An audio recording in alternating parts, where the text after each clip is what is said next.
exciting perspective.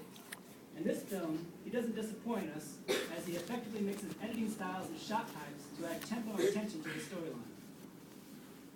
So I'm just getting us introduced to the film.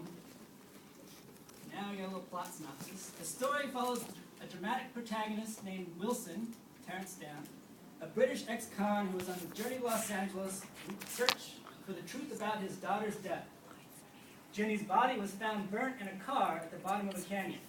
The police did not classify the case as a murder, but Wilson is convinced otherwise. After landing in Los Angeles, Wilson is able to enlist the assistance of Eduardo, Luis Guzman, and then Elaine, Leslie Ann Warren, in his relentless quest to avenge the death of his daughter. The focus of Wilson's suspicion is an antagonist named Valentine.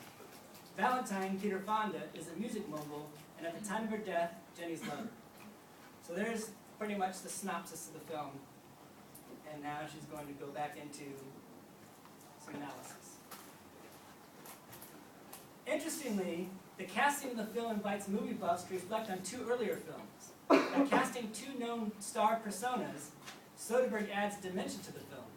Peter Fonda is essentially reprising his role from Easy Rider, or at least what that character might have grown into had he survived the 1960s.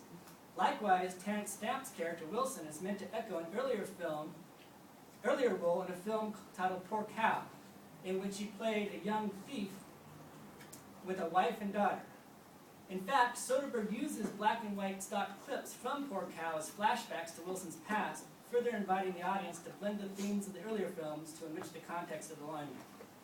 Alright, so you don't have to do all that research, she just got into it. But those are the possibilities for college papers. And this is what some people are turning in. In fact, what are we going on? While Valentine's name is meant to be taken ironical, Wilson's character is pure will and power. So now, what is she analyzing now? Name symbolism. Right? Valentine and Wilson, willpower. Willpower and the fates of the two characters dance around each other in concentric circles of rising tension until the action implodes in a final confrontation between Wilson and Valentine.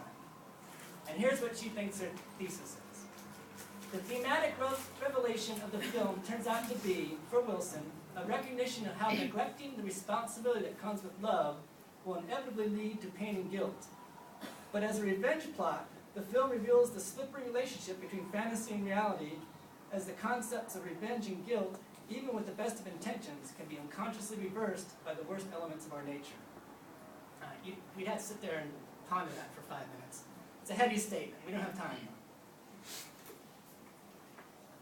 So now we get into the body of the paper. So that was a 3-paragraph introduction. Towards the end of Act 1, the protagonist and antagonist meet for the first time. The setting of the scene takes place during a party at Valentine's ultra-modern hillside home. Wilson and Eduardo have crashed the party. During this scene, Wilson and Eduardo will first have a brief conversation out on the pool deck, and then Wilson will see Valentine and move inside the house to confront his nemesis. So that, now she's just given us a synopsis of the scene. With regard to the plot, this is the moment when Wilson comes to recognize the man who is to be the target of his vengeful quest. But with regard to the filmic elements, Soderbergh uses an array of shot types and editing techniques to reveal how Wilson visualizes the many outcomes of his first meeting with Valentine, while deepening the question regarding the film's point of view. So that's your classic transition sentence there. Now the next paragraph picks up point of view. One of the interesting questions about this film is point of view. There are many scenes in which the viewer simply watches Wilson sitting idly, thinking, in silence. Are we meant to take these scenes as cues that subsequent scenes are taking place inside Wilson's mind? The scene under analysis here adds to the complexity of that question. The tension created by the short sequence of shots is built by the many jump cuts that seem to reveal different fantasies envisioned by Wilson while still outside the party. The scene starts with a long shot of Eduardo standing on the pool deck that hangs over a cliff in a yellow gold mist. Let's move up a little bit. Now the writer focuses on color symbolism.